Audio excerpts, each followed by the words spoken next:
Hi guys, welcome to another episode of Hangout with Busayo. Okay, I know you're observing this environment a little bit changed. Yes, this is courtesy of Miss Palace here in Jos, a Rayfield Jos in Plateau State. Yes, in case you don't know, Miss Palace got the best in terms of their service, restaurant, good food, Chinese, intercontinental dishes, anything you want, you get there. They have a coffee, a bar, and a lounge. They have different things that would keep you and get you going. You could also come travel in from anywhere you are around Nigeria. Come to Jos Plateau State and come and enjoy the beauty that Miss Palace has to offer. Okay, today on the program, we'll be talking about racism. Now, we'll be boiling the things down back to different things, even down to Nigeria, and let's know how some things must we always protest to get something out from the government and any other thing that we have to do. We have this and more for you to enjoy on the program today. And today we have a man. He's very big. He's a big size man. As a large size, pardon me. Okay, we have It's Noah today with us in the studio to discuss this. So I want the guest to introduce himself in the studio. Okay, thank you very much. My name is Noah Gabriel David. And Mr. Busayo, thank you very much for having me on the show. I'm really grateful. So let's just quickly go into the topic that we have for discuss today about racism. What do you have to say concerning this topic that is really eating up the fabrics of the world? Okay, thank you very much for that. Before I discuss that, I think let's have a light on racism. What is racism on the first run? You see, racism has to do with neglecting people. It has to do with harassment. It has to do with abuse. Now, when you abuse some people, or when you neglect some people, or you harass some people because you think they are not on the same level with you, that is racism. You're trying to show a difference, maybe because of color, or because of where the person is coming from. You say, okay, I'm from this class, this is my background, we are the first class citizens, he is a second class. Because if you look at the history of racism, racism started from slavery. That was where the white man had this idea that, okay, a black man is not on the same level with him. And that's why they're coming to Africa to get men to work for them on the plantation and what have you. That was where the mindset of racism came in. And it has been going with a lot of white person. They still believe that the blacks are not the same with the white. But if you look at it, we are all equal. What a black man can do, a white man can do. What a white man can do, a black man can do also. Martin Luther Jr. King said something. There are three major evil in the world. The first one is poverty, the second one is war, and the third one is racism.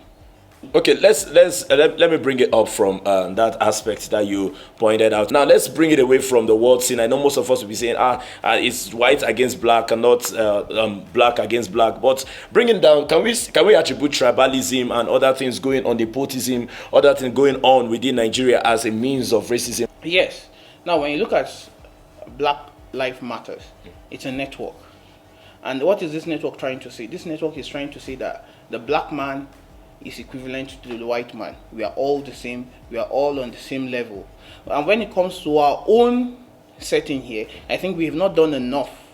Because when you talk of tribalism, bringing tribalism into it, it kills a lot of things. Because I don't know why I'll be in a country and you tell me that I'm a northerner, you're a southerner, you are from the west. We are all one. This is one Nigeria. Because if you look at it, that's where tribalism comes in. Because you see, okay, in some organization, you tend to find some certain kind of persons only in that organization. And you go to some organization, you tend to find some kind of persons only there.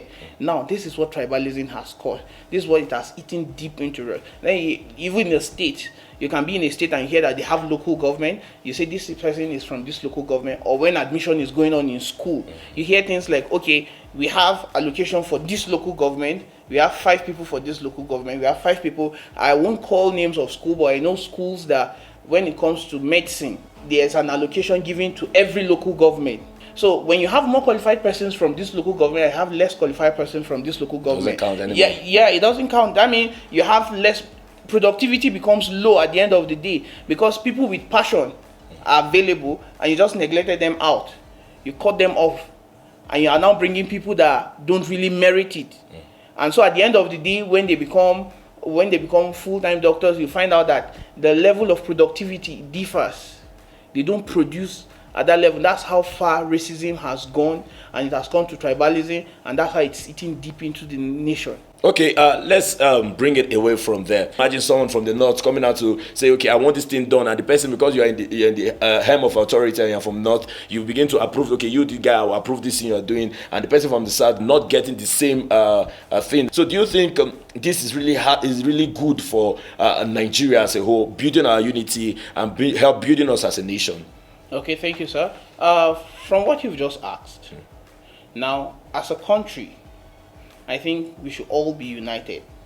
That's one thing I think. We don't need to protest for some things. Equal rights should be there.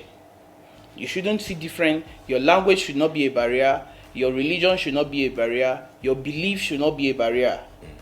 When you are giving things out, you give them out equally. When we are sharing something, we share it around and it goes around the nation. If it's around the sixth geopolitical zone, we share it around equally. It shouldn't be something that a country should be shouting about, because when you have things like this happening in a country, that means your way forward is little. You are limited. There's limitation already coming in. When we say, okay, when you say we have an issue that is, okay, we are signing bill only for the northerner, we are not signing for the westerner. Now, anything you do for the north or for the west is still for the country. So when we have issues like, okay, before we sign this bill, before we do this, before we do that, we have to consider where this person is coming from. This is a way of bringing ourselves backward. This is a setback on the country. So if you look at things like this, I believe the country, the president should not matter. We should just see ourselves as a Nigerian.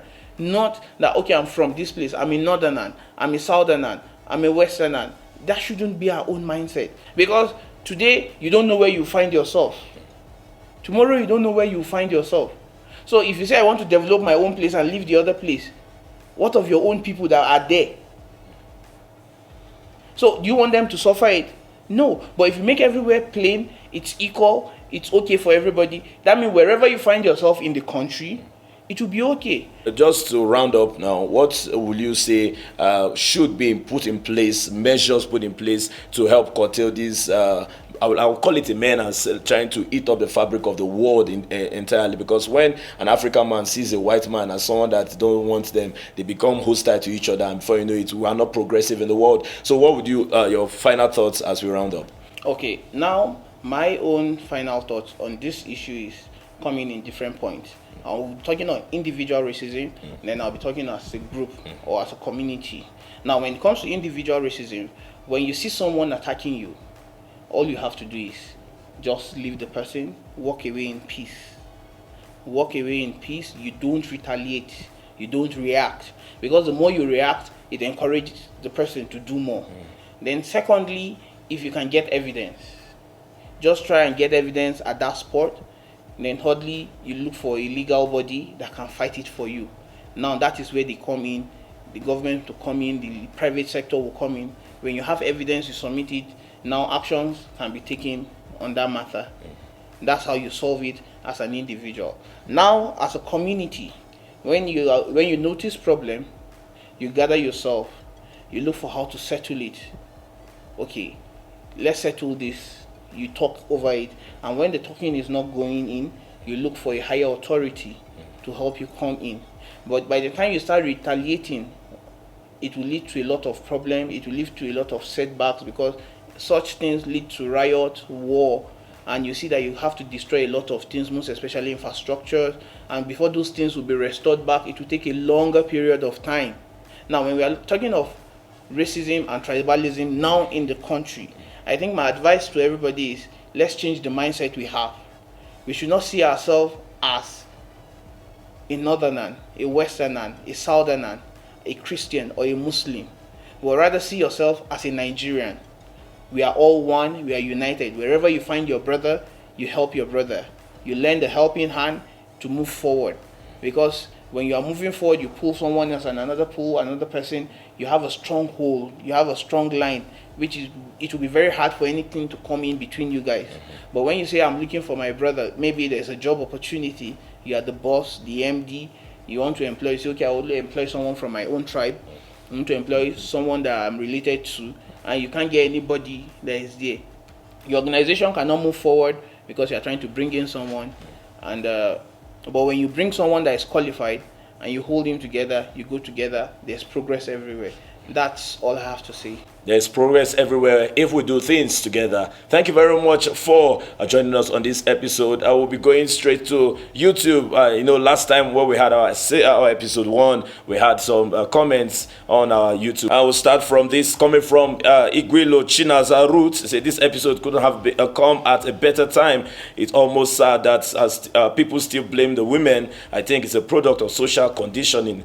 People need to be enlightened. And Victor Jachi says rape and mental disorder. Nailed it, bro. And I'll just take 2 more. And this is coming from Abigail Additional. She said that before I even start watching, we are glad to have you back. I love our new.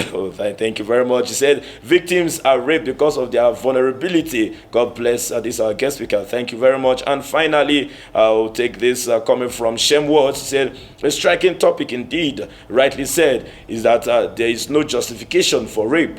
Men should work more on their self-control. Kudos to you. Thank you very much for your thoughts, and don't forget to keep your comments coming, and let's know your thoughts concerning what we discussed today, and let's know what you feel about this matter on board. See, I come back your way again next time. We'll just have to say bye for now. Don't forget this beautiful place. It's from Miss Palace. Thank you very much. Thank you.